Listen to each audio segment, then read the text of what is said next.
बोले तैसा चाले त्याची वंदावी पावले.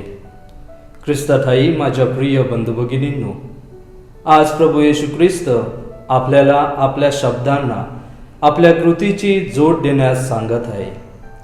योहानाचे पहिले पत्र अध्याय 3 ओळ 18 यात तो सांगतो, मुलांनो, आपल्या शब्दाने किंवा जिभेने नव्हे तर कृतीने व सत्याने आपण प्रीती करावी. म्हणून व्यर्थ वाचाळतेपेक्षा कृतीने स्वार्थिक बनूया. जी माणसं जगात बोलल्याप्रमाणे वागतात तीच वंदनीय आणि पूजनीय ठरतात. एकदा एका स्वामींच्या आश्रमात एक बाई आपल्या छोट्या मुलाला घेऊन आली. मुलाला स्वामीजींच्या पायावर घालीत ती म्हणाली, स्वामी, याला काहीतरी सांगा, हा खूप साखर खातो.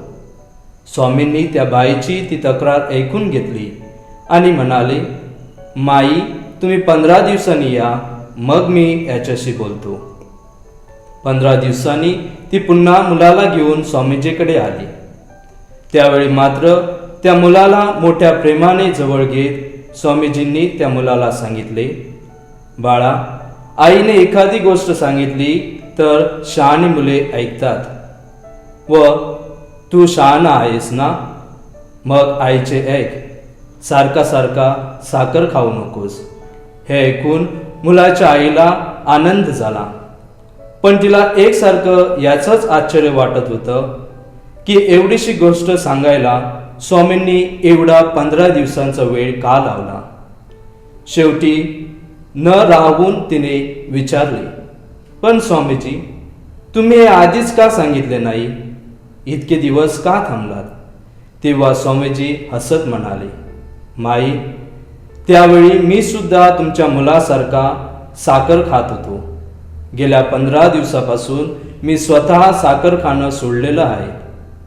आता त्याला तू साखर खाऊ नको हे सांगण्याचा अधिकार मला आहे, नाही का?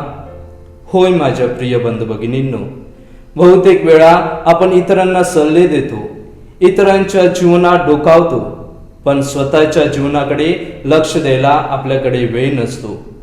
आपले बोलणे व वागणे भिन्न असते. आपल्याकडे बोलायला भरपूर काही असते, पण त्याप्रमाणे वागायला आपण कमी पडत असतो.